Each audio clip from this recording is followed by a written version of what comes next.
We come to the inspection levels. Inspection levels, if you see, inspection levels in terms of sample size, we had seen two of them. One was general, which is normal, and the other one was severe. So inspection level identifies the specific number of products pulled for the sample. Three inspection levels: normal, tightened, and reduced. Simple as that. Normal level would have, let's say, 10 pieces. Then in case of tightened, you will have 15 pieces. And in case of reduced, you may have 5 pieces. So reduced is going to be very relaxed and liberal. Normal is something which is statistically calculated, and tightened in is when the vendor or the apparel manufacturer is not behaving himself or herself. So normal inspection usually used at the beginning of the inspection process and when starting work with a firm for the first time. तो पहली बार किसी के साथ अगर काम कर रहे हैं, then we normally follow the normal inspection. And if we find that this vendor is very not good, not honest, the systems are bad, and you're stuck with that vendor, you are going to start using tightened inspection, more number of pieces and more severe level of inspecting. And if you worked with a new vendor and for about a year's time, everything is going very smooth, then you may opt for reduced level of inspection. The tightened inspection would have lesser tolerance, implying less percentage defective allowed, used when it's known that product quality is deteriorating. 2 out of 5 lots have been rejected, which is really bad. Used until a specified quality improvement is demonstrated. जब तक आप बढ़िया quality, जब तक आप till such time you don't demonstrate that you will be able to provide good quality consistently, we are going to follow tightened level of inspection. And once the trust has been built, then normal inspection can be reinstated. And tight inspection means larger number of products will be inspected, more specific details of problem will be identified, and specific problem cause will also be isolated. Meaning to say, we're going to check more number of pieces, and then we are going to look at the problems in detail. And once we look at the problems in detail, we will also look at the causes which are causing these problems and try to isolate it so that this problem can be, the solution to this problem can be drawn out or designed or created. Reduced inspection level usually when the manufacturer has an impeccable record, meaning to say that they are known in the industry or in the market for giving great products, and they are already working for some great clients like DKNY or Sag Harbor or Tommy Hilfiger and things like that. So in that case, you have more trust on the manufacturer, and in those cases you may use reduced inspection level. But again, if there is any problem, you may switch to normal inspection level. And if still things are not looking good, you may go on to the tightened inspection. Fairly simple. Anyone would do behave like this. And then we come to type of defects. This type of defects is fairly important, but then very easy to understand. Type of defects. Now there are two things here. One is defect, one is defective. Defect is any non-conformance of a product with specific requirements. Each company defines defects for its products, and defective, it's a product with one or more defects. So meaning to say, one T-shirt has one hole and one weaving problem and one dyeing problem and one something else. So one product has 4 defects, and we are saying we have one defective piece. So defective is the product. So one T-shirt, and when we are saying how many defects, we are saying 4 defects. So there are two things, and based on this, we have two formulas. Of course, then we talk about the types of defects. One is critical, one is major, one is minor. Critical defect is that defect which a customer cannot tolerate at all. You cannot live with it, and it is a disaster. So critical is not a word which should be used when doing inspection. You should never get into that area. Major defects are which the customers are not going to live with it, and they're going to just reject the product. But there's not going to be so much of hue and cry. They will simply not buy. Critical is when they're going to burst. Major is something which is something which customer will not accept. Minor is something which the customer may accept. Now, how do we see that? So if you have, let's say, a hole in a men's shirt, it is critical. No one is going to buy a shirt which has a hole, or any other, for that matter, any other product. So holes or any such things which can damage or which can harm you, or which can, something which has been used which can damage your skin or something like that. These are all critical. Major and minor are something that which we are going to discuss in the next slide. Now, see, look at this. If you can see the slide number 64, you have seen those snap buttons, stitch buttons.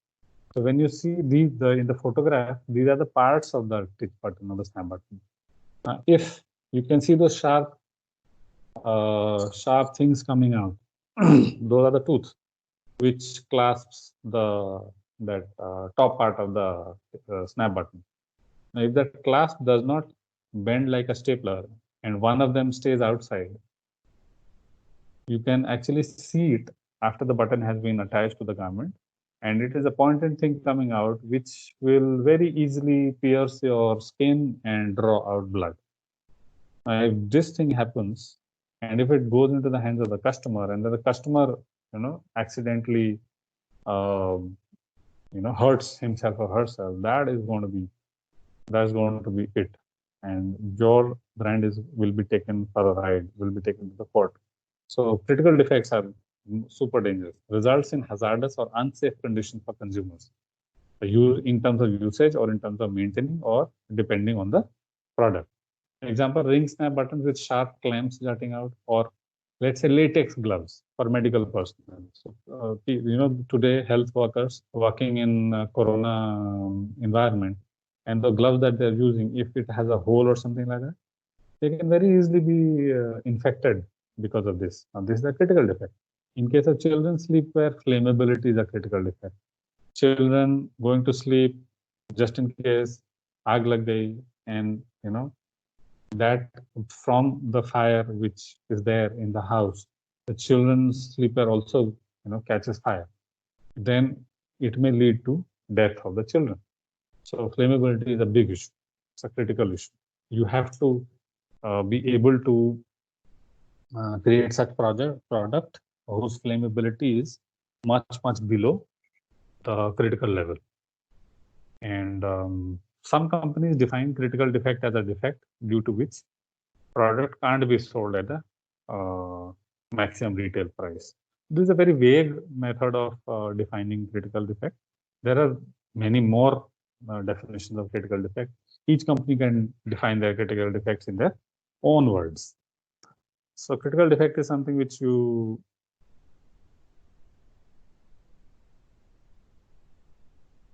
no problem. Okay.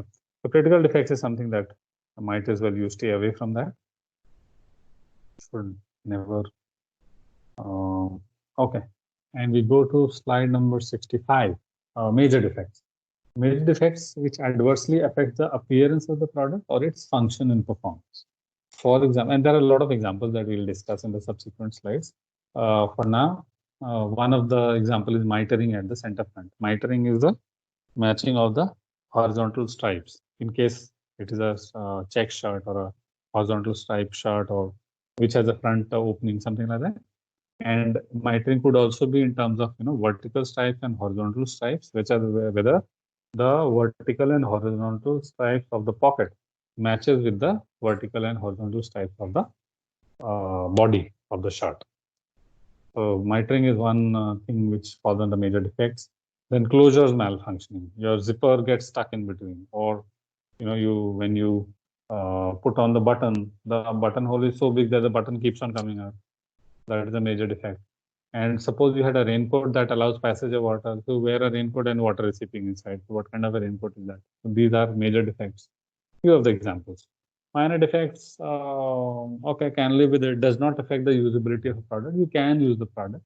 Let's say one example is if your men's shirt or a woman's shirt, the left sleeve and the right sleeve. The length of the left sleeve and the right sleeve, there's a difference of 0.5 centimeter. it is barely perceptible. It's barely visible. People would barely be able to detect that the length of the right and left sleeve is different, and it is looking very awkward.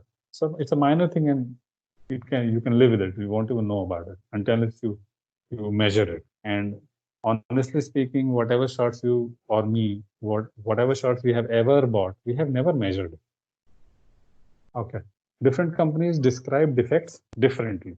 So it's important to know the terminology used to describe its specific hierarchy of defects. For different companies, the definition for defects is different.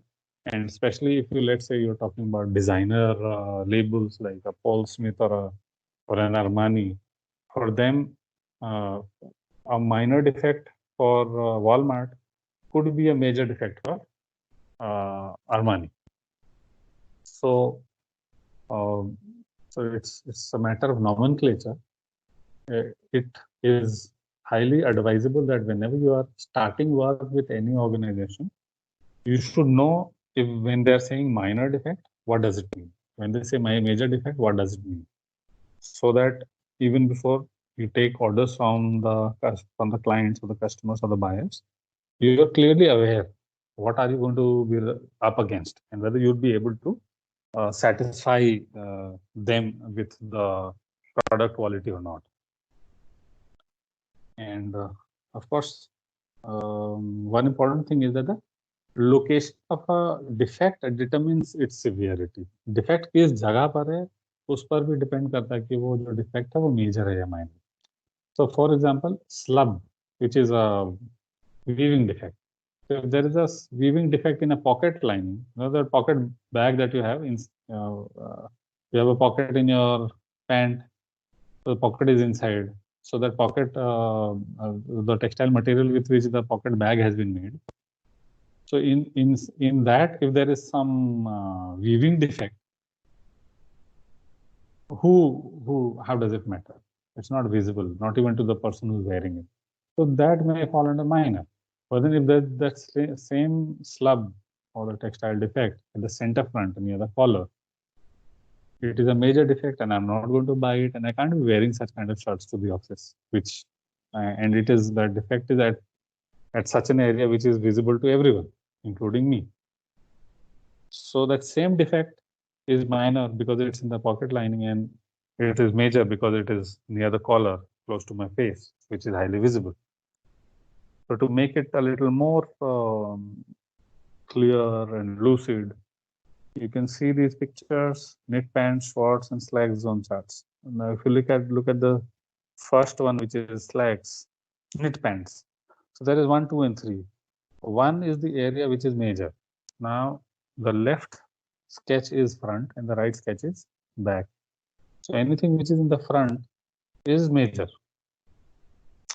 Anything which is on the waistband and on the band at the hem, because there is elastic and because any minor defects would not be visible. So that's why it has been rated as 3.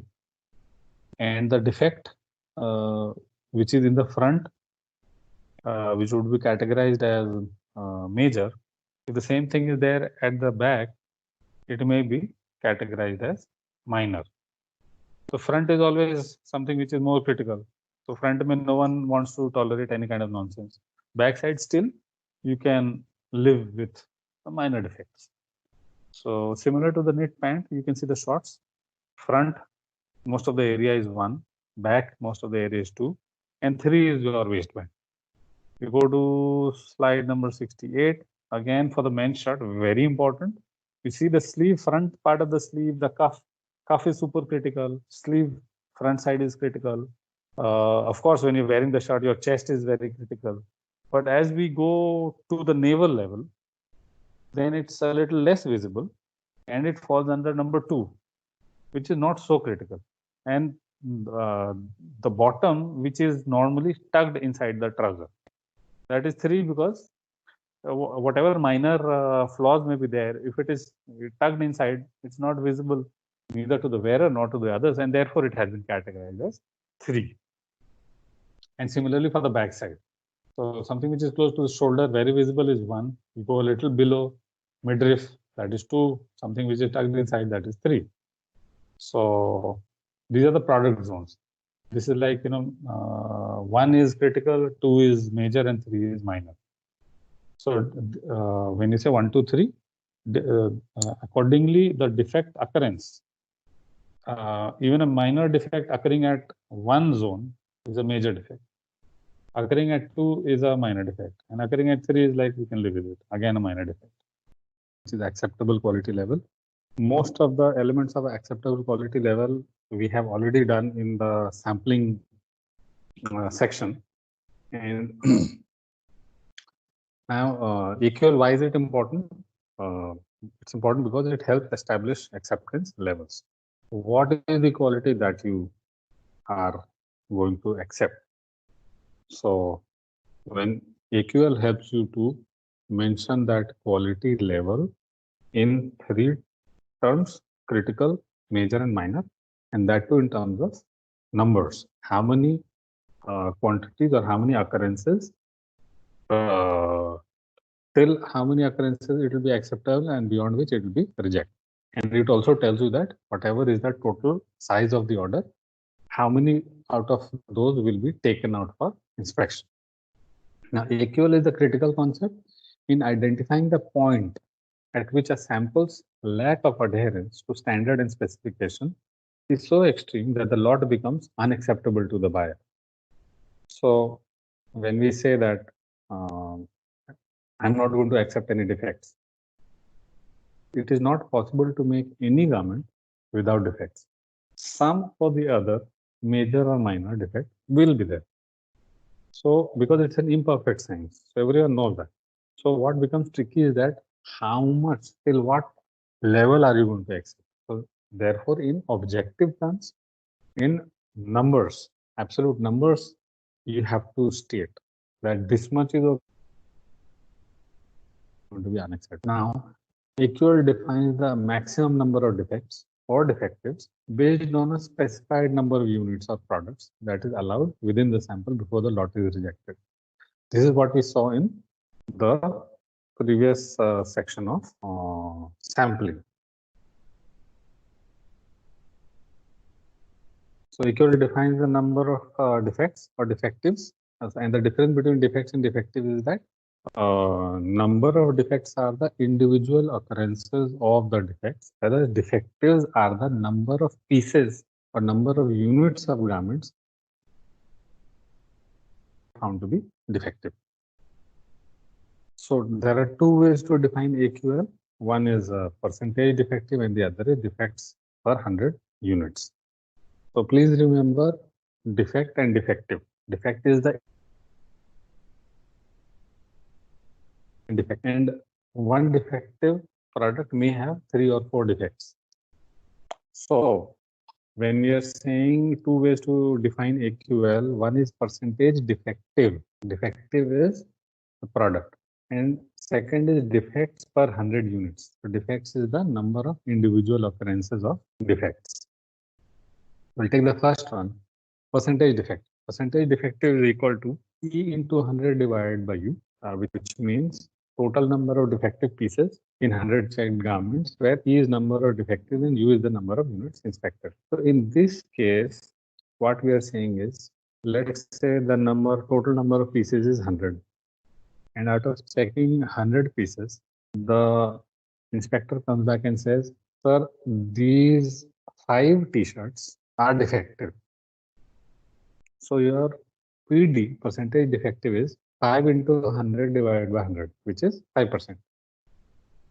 Now we go to the next slide. We'll go, in fact, to the second formula first.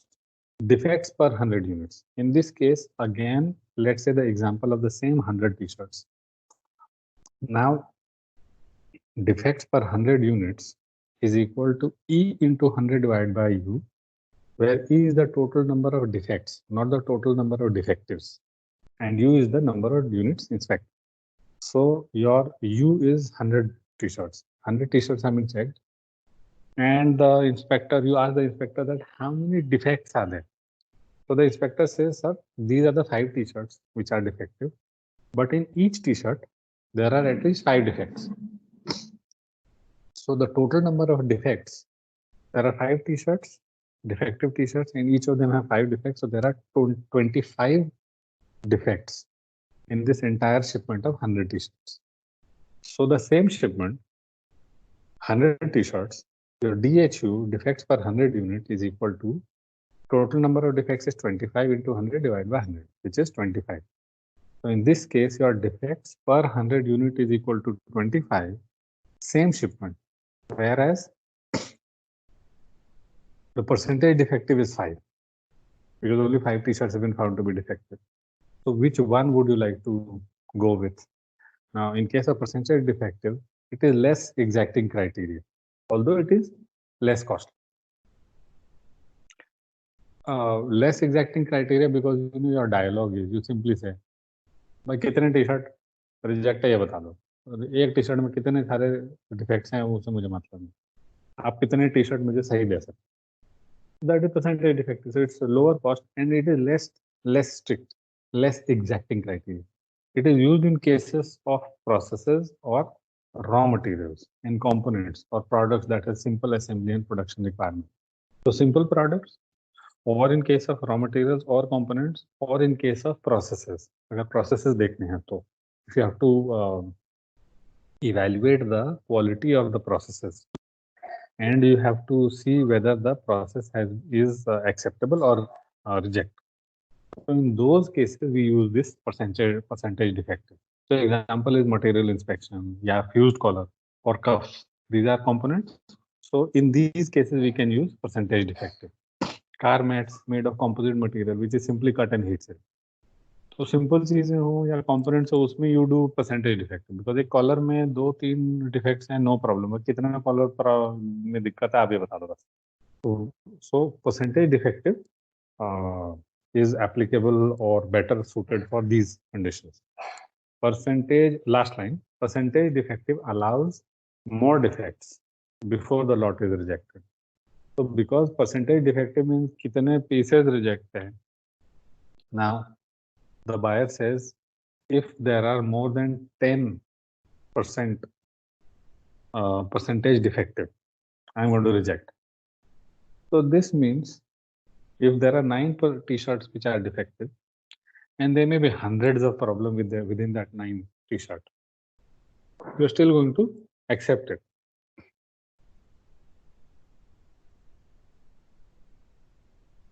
The percentage defective allows more defects before the lot is rejected. But in case of defects per 100 unit, because it is talking about individual occurrences of defects, so this is more exacting. This DHU provides more exacting acceptance criteria, and the costs are going to be high. You're going to check all of them, and this is used with complex products for completely finished textile products. So for apparel, home type, textile, etc., we follow defects per 100 units. So in case of apparel, like the example that I gave of t-shirt, you will never ask how many t-shirts are okay. No, you are not going to say that. You're going to say how many defects have been found, critical, major, minor. And based on that, the decision will be made.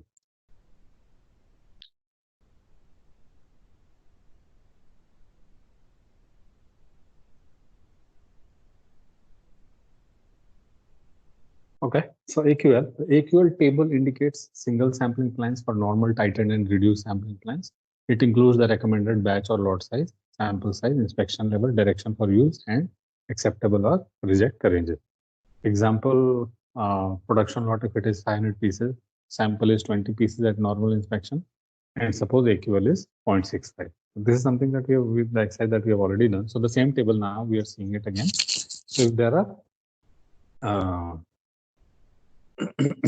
your what was the sample size? Okay, sorry. The production lot is 500 pieces and sample is 20 pieces. So when you have 500 pieces, then you have to draw out 20 pieces, which is what level are we talking about? We're talking about F for Finland. 20 pieces will be taken out. So when you take out 20 pieces, then what is the acceptance level? And so lot size is 500 pieces, sample is 20 pieces at normal inspection, and suppose AQL is 0.65. So we look at, we will go to F level 20 and we go to 0.65. So if we follow horizontally from F, and at 0.65 we see 0 and 1. 0 is acceptable and 1 is rejected. This means even a single defect would mean that the shipment will be rejected. Okay, this is fairly simple. This exercise we have already done in the previous section. Okay, now the new thing that we have to discuss in this section about AQL is double sampling will be required if the inspection results for the sample fell in the range between 0.65 and 1. Production lot would be rejected if the results exceeded 1, and acceptance or rejection is 0 to 1. Now, double sampling will be required if the inspection results for the sample fell in the range between 0.65 and 1. Now, what we are saying here is, if you go to the table,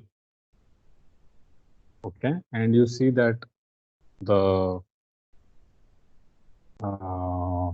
required AQL is 0.65, and upon inspection you see that your shipment has been rejected, but it has been rejected at the level 0.65. If the AQL level was 1, then your shipment would have been accepted.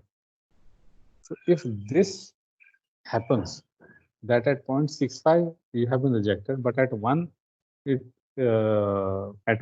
you can be accepted, then the double sampling plan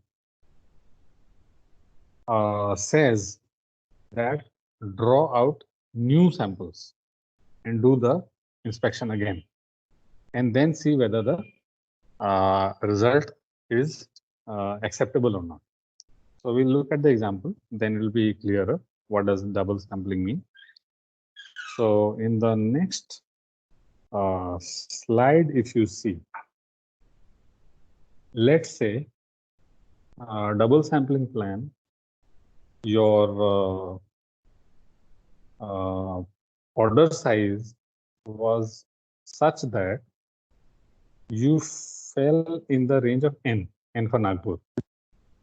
And because you fell in the level N, the first lot, the first sample that you drew was 315 pieces. And for 315 pieces at the level AQL 1.5. At level 1.5, the acceptance was 7 and the rejection was 11. So in case you have, okay, so let's go back. Your order size is such that the sample that has to be drawn, that falls in the level N, and just beside N, you see the box which says first and second. So for first it says 315, second it says 315, and beside the box in which top and bottom both is 315, beside that you will see there is 315 and 630. It may not be so visible. I'll just show it to you again in this one. Slide number 80. We are looking at alphabet N. First sample is 315 and the acceptable level was 7. Now somehow your number of defects was more than 7. But if you look at, now I've gone back to slide number 79. In 79, if you see, if let's say your number of rejections were 11.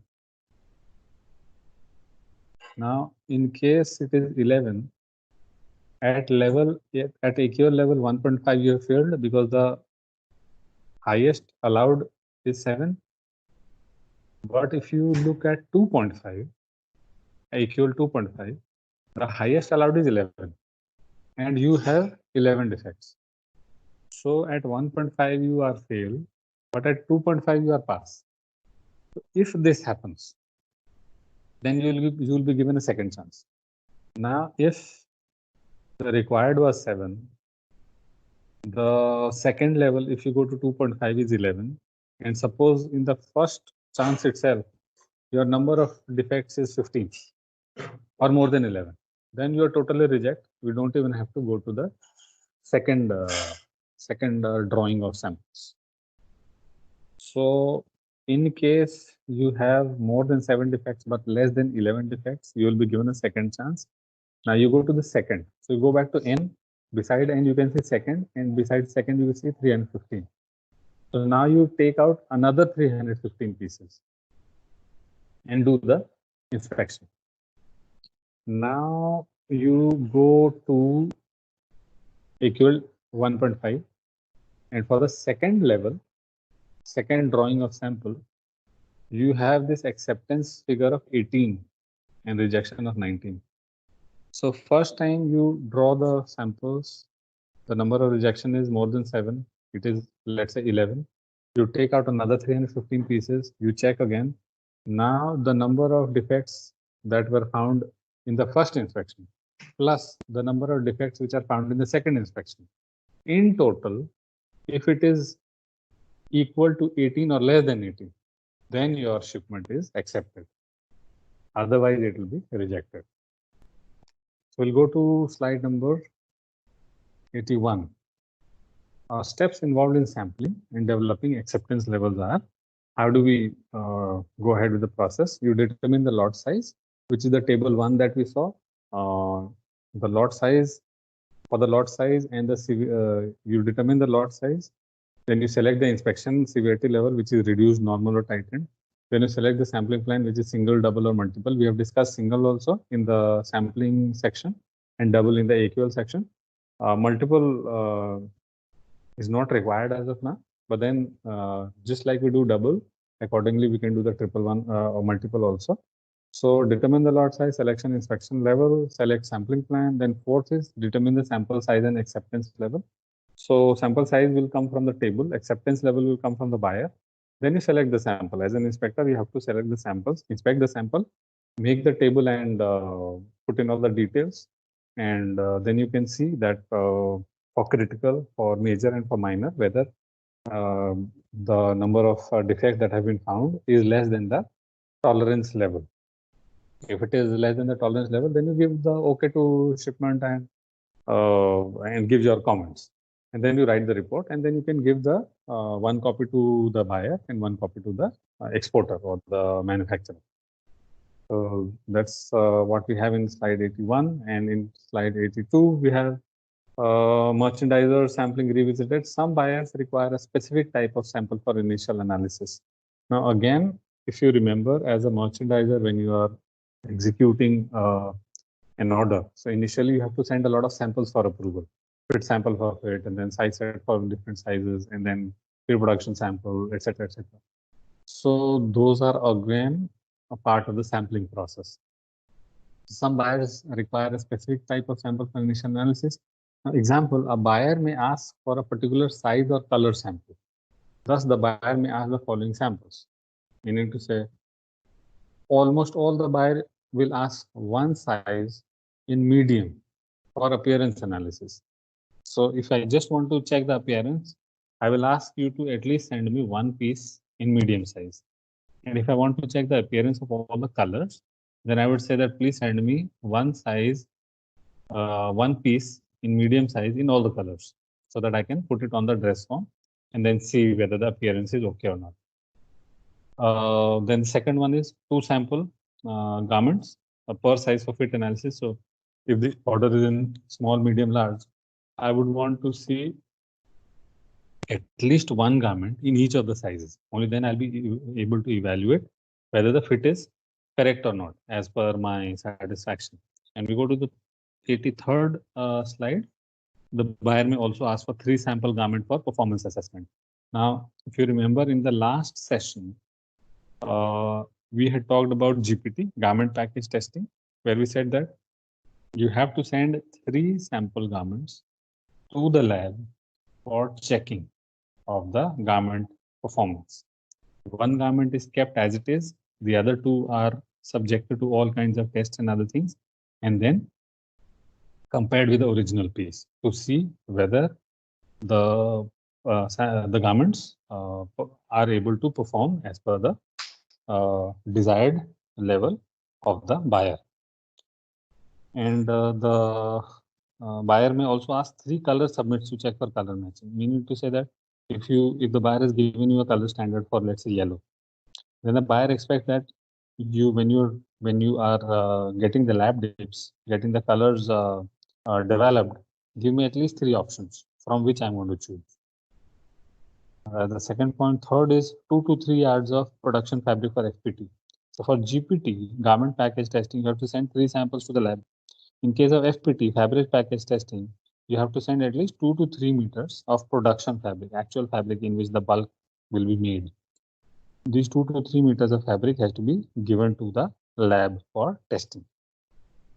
And sometimes in case of buyers who are based on catalogs, or today they are based on online sales only, these people will say that, send me before even you have completed the shipment, completed the production. Even before that, please send me 2 garments in each color for photo shoot. Meaning to say, 2 garments in each color, send it to me.